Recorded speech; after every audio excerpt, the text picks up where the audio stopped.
Ay, nako.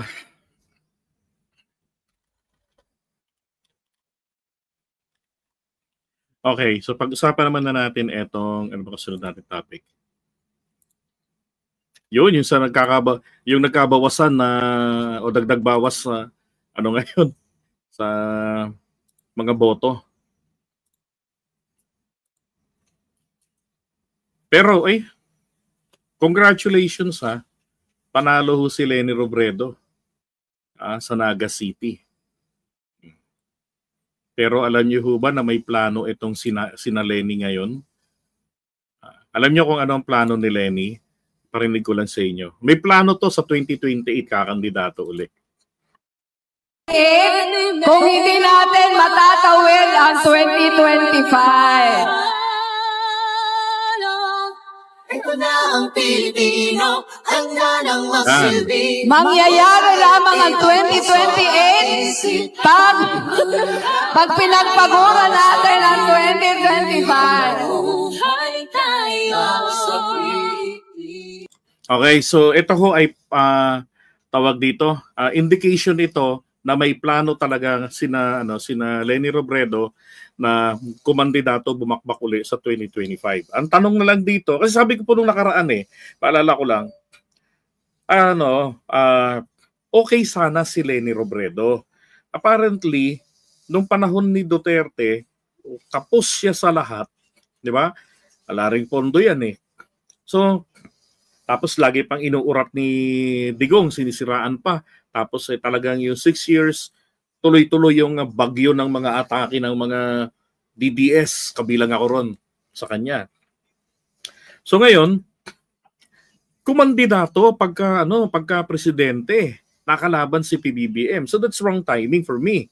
Sabi ko nga, dapat nag-VP uli si Leni Robredo. Siguro naman kung nag-vice president itong si Leni Robredo, tumandem kay PBBM.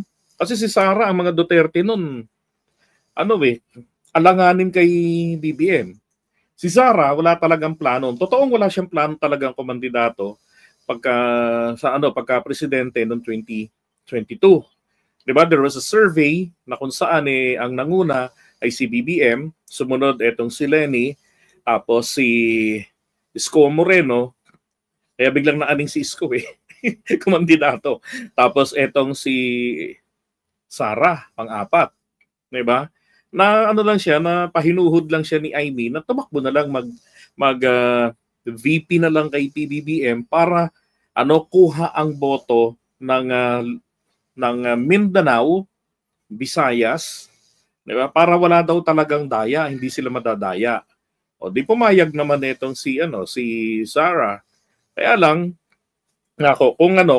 kasi doon pa lang talaga may panganib na, sinasabi ko na nga noon pa na may bantahan na si Duterte kay BBM kung sakaling manalo ito, dahil nga pinasisimulan niya na yung paghawak sa iliig o sa ilong ni PBBM sa pagsisimula niya ng pulveronic issue. October 2021 pa niya ginawa yun. Diba? So siguro kung ito maaga lang na namili, na pinili niyang tumandem, kaya lang pinairal kasi ni Leni yung pagkadilaw, yung narrative noon na never again to Marcoses. Yun, ang nangyari, lahat si Leni. 'Di ba? Natalo tuloy siya kay Sara, at ang lamang pagkalaki-laki ng tawag dito ng diferensya. So ngayon, kung sakali naman natatakbo si Leni, siguro pang presidente uli ang tatakbuhan niya. Depende na yan kung sino na naman yung kanyang makakalaban. Sana matuto silang makiramdam. Di ba? Ganyan. Kung ang tatakbo naman sa national, makakalaban niya, tad-tad naman ng bahid. Patay tayo dyan. Di ba? Siyempre, ang dapat nating suportahan dyan, kung sino yung matino, yung maganda yung track record, di ba? Pero malayo pa yan, abangan natin. Alright?